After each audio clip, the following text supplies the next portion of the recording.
tremendous amount of work. We have direct services that serve nearly 10,000 people every year. We have advocacy work that reaches out to stakeholders, community members, allies, and immigrants to organize people all across North Carolina around issues that affect immigrants every day. And we have cultural celebrations that unite over 50,000 people every year to celebrate Latin American culture. Truly, the Latin American Coalition stands for something tremendous. We stand for Charlotte, North Carolina, for a city and a state that embraces, honors, and celebrates all people of every background. We believe in a state that is immigrant-affirming because that state is a state that's economically viable, that's socially thriving, and that's culturally beautiful. And we believe that's the state that we should be. I'm personally honored and excited to introduce our special guest here this evening. The Congressman Gutierrez, his visit today is particularly timely because since January, our North Carolina legislature has introduced 12 anti-immigrant bills. 12 bills that are clearly designed to alienate and disenfranchise immigrant families from our communities. We need to have hard conversations here in Charlotte. We need to have conversations here in North Carolina. We need to hold our political officials at the state, local, and federal level accountable for the kind of decisions that they're making. With inaction at the national level, we look to our local and state officials to make some decisions for us, and right now those decisions don't seem to be in the best interest of our economic prospects for the city and for the state. We know in September of 2012, Charlotte will be home to the Democratic National Convention, a huge milestone for our city. But what will it say about our state if we are also a state, a non-border state, I might add, that has adopted harsh anti-immigrant policies? It's time for our city, it's time for our state, it's time for the South to unite around key issues that protect immigrant families, that protect hard workers, but that most of all provide a culture and a community that embraces and celebrates all people. Right now I'd like to introduce to you Congressman Luis Gutierrez from Chicago, Illinois. He is now in his 10th term serving our great nation, and he is one of the most well-known champions for immigrant rights for hardworking immigrant families in our country. Thank you, Luis. Thank you.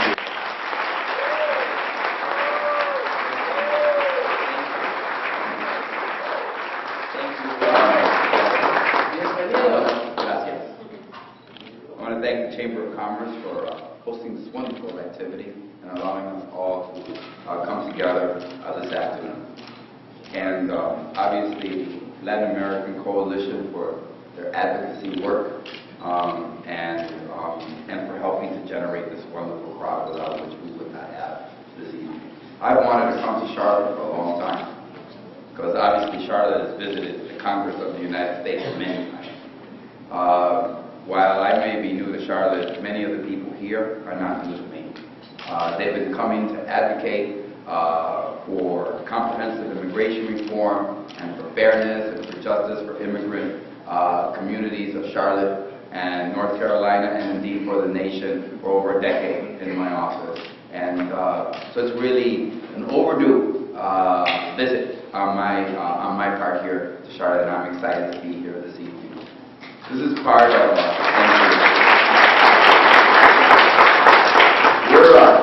we're traveling around the country. Monday night we were in Detroit. Over 1,500 people came. The day before that we were in a church in Milwaukee. The day before that we were in Chicago. Last weekend we were in Dallas, Houston, and Austin. And before that we started the campaign in Connecticut. And then we went quickly down to Boston. So as you can see, we'll be in Phoenix this Saturday, and next week we'll be in San Jose, San Francisco, Oakland, LA, and 2 other cities in California. And what are we doing going around the country talking about and raising awareness and consciousness about the need to have an immigration system that stops destroying really hardworking and deserving immigrant families.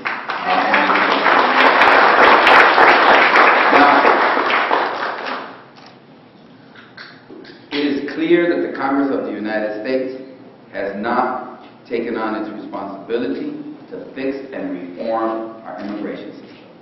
And so we have different versions of immigration reform throughout the nation. But I want to take a moment to say that There are 4 million American citizen children. 4 million American citizen children. There will one day be 4 million American citizen adults. It seems to me that it is in the best interest of those American citizens and in the self-interest of this nation that they be loved and nurtured and raised by their parents. Unfortunately, our broken immigration system has their parents, one or the other of those 4 million American citizens, undocumented here in this country. We have many, many mixed families. Because everybody thinks, well, you just go to the dance, the movie, go to work, meet somebody that's a citizen, and you get papers. But we're only that easy in the United States of America. That isn't the way. Our laws are so broken that we actually have members of our armed services not going once, but sometimes deployed 2 and 3 times while their spouses are under threat of deportation by the government that they are out there to serve and protect. And everybody says to themselves, well, Luis, what is this about? Well, if you would only meet the American citizen children that I meet, who say to me, all of you remember the First Lady, wonderful First Lady that we have, Michelle Obama. She visited a educational center out in Maryland last year. This beautiful little 7-year-old girl came up to her and said, why does the president want to deport my dad? Many of you remember that. President Barack Obama went on Univision to have a town hall meeting about education. It turned into a meeting about immigration.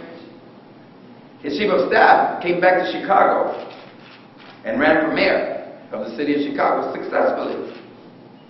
And yet, what was the main issue that he had to deal with in the city of Chicago the last week of his campaign? Whether or not he supported and what he did or didn't do in terms of supporting the immigrant community in the city of Chicago and across this nation. Look, there's no hiding from this issue. It's an issue that we're going to have to. And we're not going to deport the problem away. I mean, I want you to just think a moment. If we used all of the resources of the federal government and swooped through the communities of the United States of America and reached out and grabbed all those millions of undocumented workers, would we leave their American citizen children behind? I mean, I want you to just visualize it a moment. Everybody knows that in this country, when you go to the grocery store and you pick the fruits as you purchase them, I think we all know who picked those fruits. As you pick those vegetables, whether it's lettuce or tomato or cucumbers or garlic, I think we know who picked those vegetables. I've seen them in the fields. They are immigrants. They are the vast majority of them Latino and the vast majority of them undocumented, doing work. I think we have to confront the issue as a nation. Too many times we enter into a restaurant and we see the busboy or the guy washing dishes as the door opens up before they serve us our food. We suspect they don't have papers, yet we continue to eat our meal anyways. We walk into the hotel room and we see Maria, who has freshly made our bed. We're tired. We probably suspect. I mean, I think we want to think about it a moment. If you meet somebody and they apply for a visa, you have to go back to their country of origin to pick up the visa, but then you have to stay there 10 years, unless you can prove extreme hardship. I want you to think about that a moment. That serviceman that is going over for a second tour in Afghanistan, and I know Specialist Nunez from Chicago, took his wife to Ciudad Juarez. They didn't give 2 hoots that he was being deployed a second time. They told his wife, stay here for 10 years, or prove that you have extreme hardship. I want you to think about it. If it was your wife, or it was your husband, or these were your children, would 10 years of separation be evidence of extreme hardship? I think we would all agree. And it's time that we understand that the legislative process is broken and partisan and has not given us the kinds of results that we deserve as a nation. The House of Representatives passed 216 to 198 the DREAM Act, which allows young men and women who came here at the age of 3 and 4 and 5, but today are going to college and excelling. Children, they came here This is their country.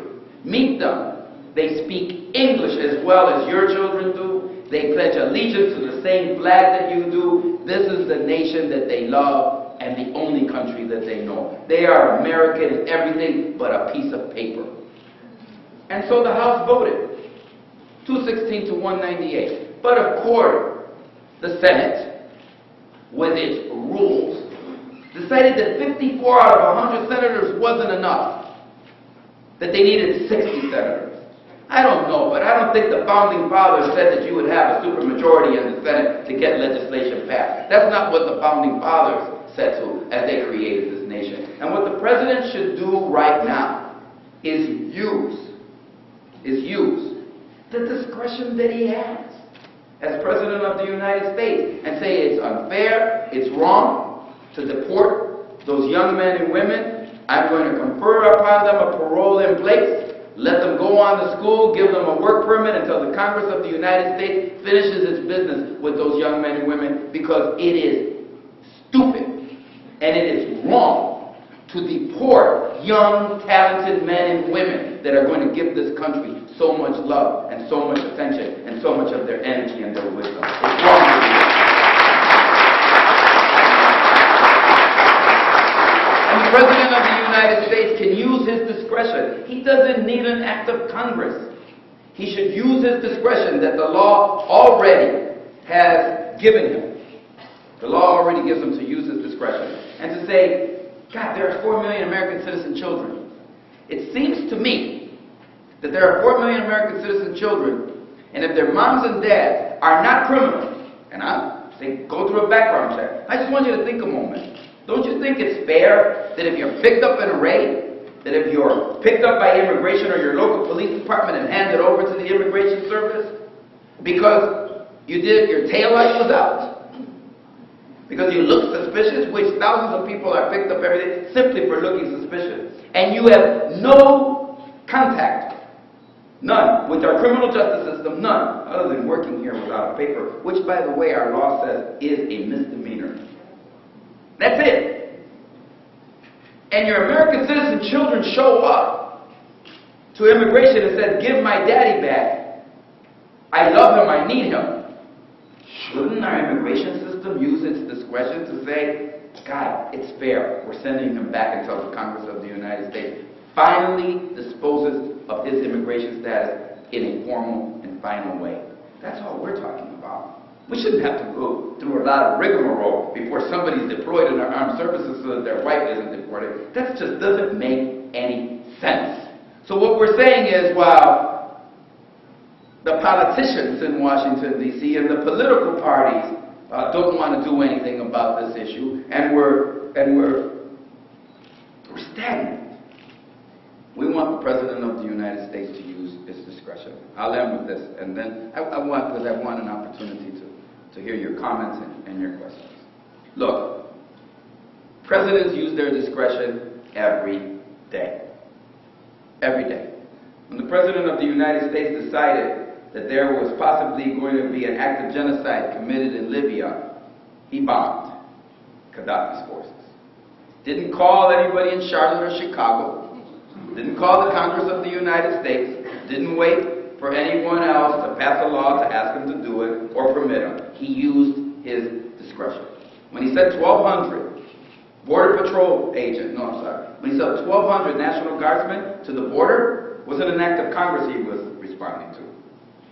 When the U.S. Department of Justice and our Attorney General has made the number one prosecuted felony being in the United States illegally as a felony, they use their discretion to make that the number one prosecuted law in the United States. E-Verify, you know what E-Verify is? It's a system that's broken that the federal government has studied and says it's just as likely to tell you whether they're here documented as undocumented. But E-Verify is this system, and you're supposed to go check the name and go check the Social Security number and verify it with the federal government. It only works accurately half the time. But what did the President do? He said anybody that has a federal contract in the United States of America, anyone that has a federal contract with the United States, must put all their employees through E-Verify. He used his discretion. That wasn't the Congress of the United States. that told them to do that. When Social